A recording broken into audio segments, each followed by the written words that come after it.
Carl Jung observed something dark about spiritually awakened people that nobody talks about. He noticed they quietly disappear from society, not because they want to, but because they have to.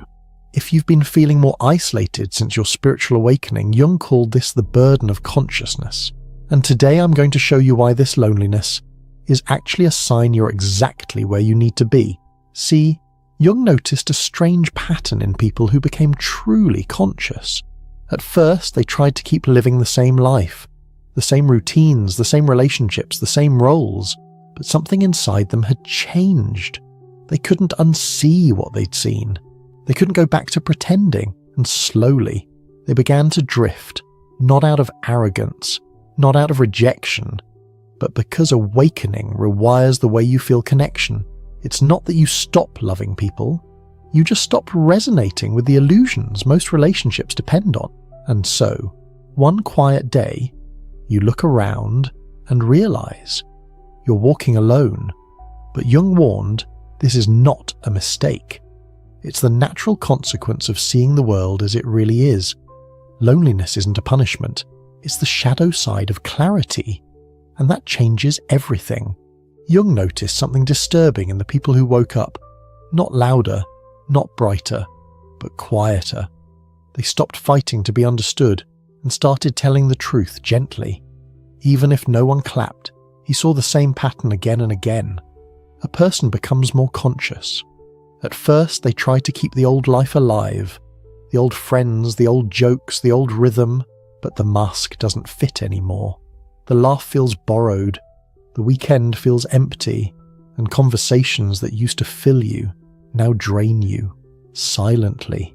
It wasn't hate, it wasn't superiority, it was simply this. The old self was the one that matched those rooms, and once the old self dissolves, the rooms change. Jung called it the burden of consciousness, because awareness doesn't just show you light, it shows you what was false. It shows you how much of your life was built on politeness, projection, and persona. You start noticing micro-moments you used to miss. The way you apologize when you mean no, the way you smile when you're actually tired, the way you say, it's fine, when your chest says, this hurts, and you can't keep doing it, not without betraying yourself. So the social withdrawal begins, quietly, fewer texts, shorter calls, a soft, maybe next time that you actually mean. You're not running away from people. You're moving toward what's real. Why can't you relate to your old life anymore? Because your nervous system now rejects performance. Because your soul refuses cheap belonging. Because once you meet the self, you can't go back to living only as a persona. If this sounds familiar, you are not broken. You're not antisocial. You're anti-pretending. You're discovering that peace without approval is worth more than approval without peace. And here's the part Jung understood that most people miss. This isolation isn't proof that you're failing. It's proof that you're seeing. Your circle shrinks. Your clarity grows. The crowd fades. Your center strengthens. You start to love differently. Fewer people, deeper presence, fewer words, truer speech, less noise, more signal, and still. The ache is there. The ache of being awake in a world that's still dreaming. The ache of trying to explain a sunrise to someone who's never seen the sky. Jung watched this ache break people who didn't understand it, but he also watched it transform those who did, because there is a reason this happens to almost every awakened soul. And when you understand that reason, the loneliness stops feeling like punishment. It starts feeling like a calling, because Jung discovered the psychological mechanism behind this isolation, and once you see it, everything makes sense. Jung called this the heaviest weight a human can carry, not grief, not failure, but consciousness itself, because once you see, you can't unsee. Once you know, you can't unknow. What is the burden of consciousness? It's the pressure of holding truth in a world built on comforting lies. It's the tension of feeling real in rooms that reward performance. It's waking up from the dream while everyone you love is still sleeping. Most people don't want deeper awareness, not because they're bad, but because awareness costs. It costs your old identity, your old belonging, your old ways of numbing. So 95% of people will resist it. Gently, endlessly, they'll change the subject, make a joke, scroll the phone, pour another drink, anything to keep the lights dim. And here's the isolation mechanism Jung identified. When you step out of the collective unconscious, you stop sharing its illusions. But illusions are a kind of glue. They hold groups together. Shared denial feels like love. Shared pretending feels like safety. When you stop participating, the glue dissolves and you feel apart. You start hearing it in conversations. The phrases that used to sound normal now feel like sandpaper. It's fine. When it isn't, boys will be boys. When it's harm, that's just how it is. When it's a choice, your body says no, even when your mouth can still say yes. The burden is not only seeing, it's carrying what you see alone. Holding the truth without turning bitter. Holding compassion without falling back asleep. This is why awakened people get quiet. Not because they have nothing to say, but because they refuse to say what isn't true. Look back through history and you'll find this pattern. The ones who saw more often walked apart, not superior, just separate, close enough to love the world, far enough to tell the truth. Why does this hurt so much? Because belonging is a basic human need, and the first thing awakening removes is fake belonging. You lose the crowd before you find your tribe. You lose the noise before you hear your voice. You lose the mask before you meet yourself. But there's a secret inside this burden. The more consciousness you can carry without collapsing, the more purpose can move through you. You become a bridge, not a preacher, a presence, not a performance. People feel safer around you, even when they don't understand you. And here's the paradox Jung understood. Consciousness isolates you from the false, so it can connect you to the true. It separates you horizontally to connect you vertically. Less approval, more alignment, fewer people, deeper love. So if you're feeling the weight, if you're feeling the distance, you're not failing. You're carrying light, and carrying light always reveals what was hiding in the dark. Still, this road has stages. Most awakened people walk through the same 4 gates, in the same quiet order, a pattern Jung recognized, and you might recognize in yourself. First comes the shock, then the pushback, then the grief, then the calm. Miss one of these, and you'll feel stuck for years. Walk them consciously, and the burden turns into backbone, because there is a map for this loneliness, not a shortcut, a sequence. And when you see it, your experience finally makes sense. Ready? These are the 4 stages of awakened isolation, and the last one changes everything. Every awakened soul moves through the same 4 stages, different lives, same map. If this is you, you'll recognize the turns before I finish the sentence. Stage 1. The shock. Reality snaps into focus. You see through the roles, the scripts, the smiles that hide pain. Jokes that used to make you laugh feel empty. Rooms that used to feel warm now feel loud. You try to explain, but your words fall flat. They hear your language, not your meaning. You wonder, did I change? Or did I finally notice what was always here? This is the moment the glue of shared illusion stops sticking. Confusion isn't failure. It's your eyes adjusting to the light. Stage 2. The resistance. You don't want to lose them, so you try to bring them with you. You send the book, the video, the quote. You soften your truth. You sharpen your truth. You try silence. You try sermons. You want them to see, because seeing healed you. But Jung warned, forcing understanding creates opposition. People protect the illusions that protect their identity, so they push back, tease you, call you intense, too deep, too serious. You defend. They defend. The distance grows. This stage is the most exhausting because you're fighting two battles, them and your fear of losing them.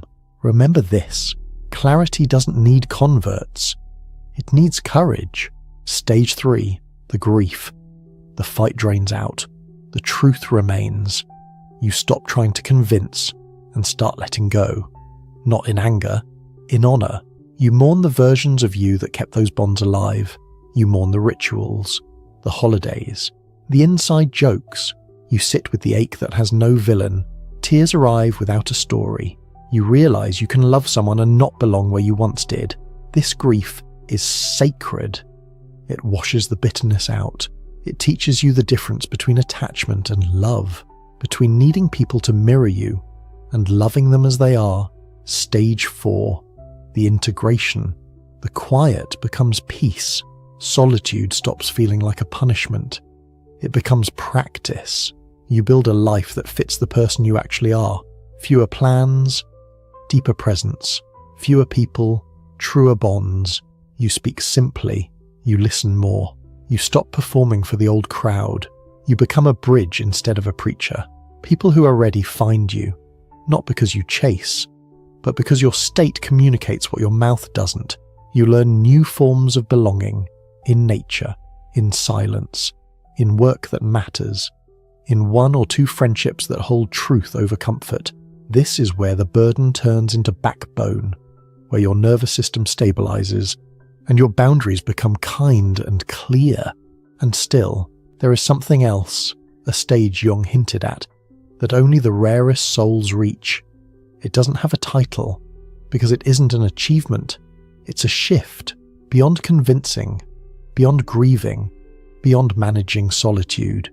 A place where loneliness dissolves not because the world changes, but because the center of you moves. Before we go there, a few signs you're entering integration. You stop explaining your no. You stop apologizing for your quiet. Your body relaxes around other people's discomfort. You can sit at the same table, love them as they are, and not abandon yourself. You feel less need to announce your values, because your life now speaks them. If you're still in shock, be gentle. Your senses are recalibrating. If you're in resistance, save your breath, protect your flame. If you're in grief, let the river run. It's cleaning the lens. If you're in integration, keep tending the simple things. Food, sleep, breath, honest work, small beauty. These are not small. They're foundation. Most people cycle these 4 stages a few times. Deeper each round. That's normal. Awakening moves in spirals, not straight lines. Each loop you lose a little noise, gain a little truth. Each loop your circle gets smaller, your center gets larger, and then, for some, the ground gives way, not down, not up. In, the loneliness that haunted you becomes transparent. Connection stops depending on agreement, or understanding, or even presence, because the source of connection is no longer outside you. Carl Jung pointed to this, the rare movement past isolation into essence, where you don't just integrate the self, you abide in it, where you don't seek mirrors, because you've become clear, where the world can stay asleep and you can still love it, deeply, quietly, without breaking yourself to fit it. Most never hear about this stage, because you can't be talked into it, only ripened into it, but when it arrives, you'll know, not by fireworks, but by ease. The ache softens, the edges round, the silence feels alive. You stop needing the loneliness to end, because nothing is missing. What is this hidden stage? Jung gave it a deep name. He called it the transcendent function. It is the psychological function that unites the conscious and the unconscious, that bridges the gap between the isolated ego and the wise self. How do you grow into it? Without forcing, without faking, without bypassing the very human parts of you that still need warmth? Jung gave us clues and practices. He also warned of one fatal mistake that keeps people stuck in suffering for years. Avoid that mistake, and the door opens. Make it, and the burden turns into a prison. Let's talk about that mistake. The one that traps awakened souls in consciousness hell. fix it, and everything changes. Before we talk about the mistake, you need to see the gifts, because if you only see the ache, you'll miss the power waking up gave you. What if this loneliness is actually your superpower? What if the distance you feel is the exact space your purpose needs to breathe? First gift, enhanced perception. You notice what others overlook, micro-expressions, tone shifts, the truth hiding between words. You hear the "I'm fine," that means "I'm breaking." You feel the room's mood before anyone speaks. This isn't paranoia, it's sensitivity turned into intelligence. Used well, it makes you a better friend, partner, creator, guide. Second gift, intuition that actually works, not crystal ball fantasy, clear knowing. You sense when to lean in, when to step back, when to say no.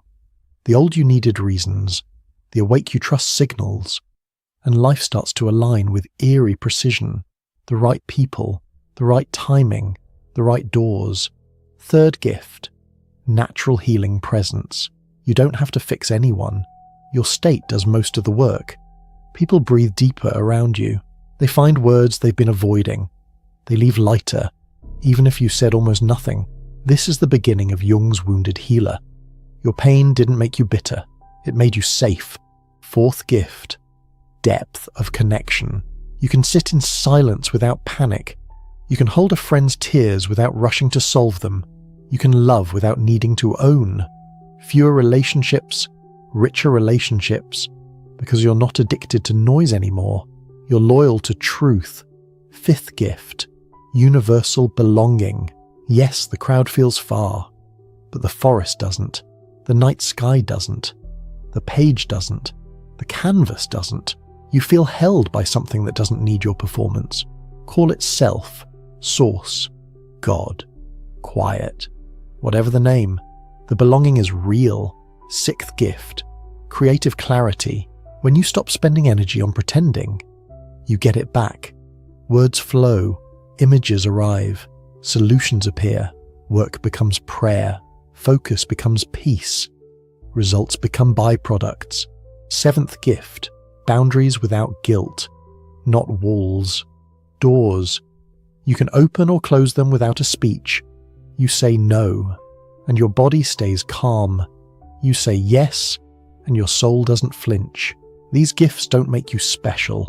They make you useful. Useful to the people who are ready. Useful to the parts of the world that still hurt. Useful to the life that's trying to move through you. And here's the quiet miracle. Once you honor these gifts, the loneliness softens because you stop judging your path and start walking it.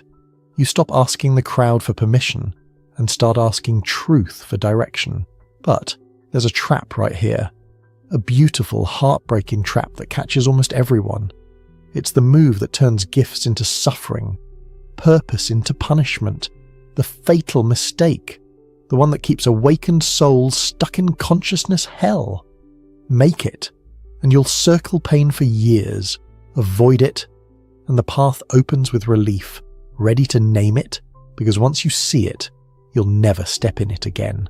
Here it is, the trap that turns awakening into consciousness hell, seeking validation from people who aren't ready to see. You keep handing your truth to unwilling eyes. You keep asking sleepers to confirm your sunrise. You keep trying to make them get it so you can finally feel safe. So you explain, you defend, you teach, you overshare. You turn your life into a courtroom and put your soul on the stand. Every silence feels like a verdict. Every shrug feels like a sentence. Jung warned about this self-betrayal. When you seek approval from the unconscious, you abandon the self to protect the persona. You trade inner peace for outer permission, and the price is always the same. Your center. This is why you feel stuck, not because they don't understand, but because you've made their understanding the condition for your alignment. Read that again. When you make someone else's awareness the gatekeeper of your path, you will wait forever. So the mistake is simple and brutal. Forcing understanding, chasing validation, editing your truth so love won't leave. It never works. It only delays the life that fits you. because clarity doesn't need converts. It needs courage. Your job isn't to convince, your job is to become. There is a better way. A way Jung mapped that turns this burden into purpose, that ends the chasing, heals the ache, and builds a life where you can finally breathe. Ready for the shift that transforms everything? Let's walk Jung's path of transformation, step by step.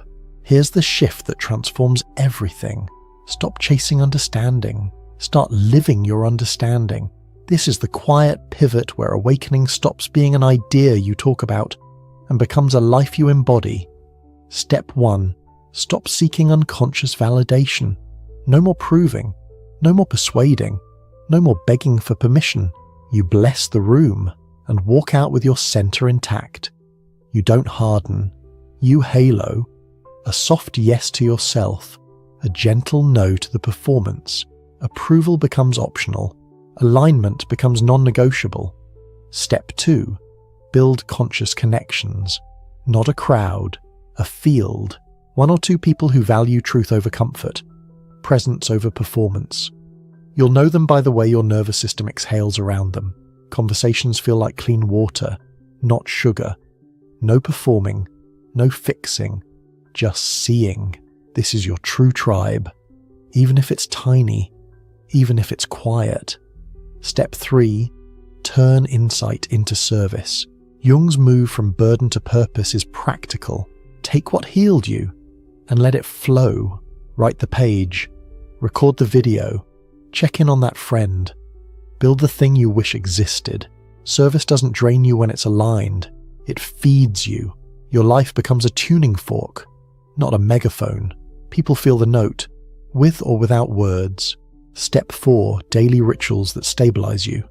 Small sacreds, done faithfully. Morning stillness, honest movement, clean food, clear water, a page of truth. 5 minutes under the sky, boundaries you actually keep, sleep you actually protect. Boring?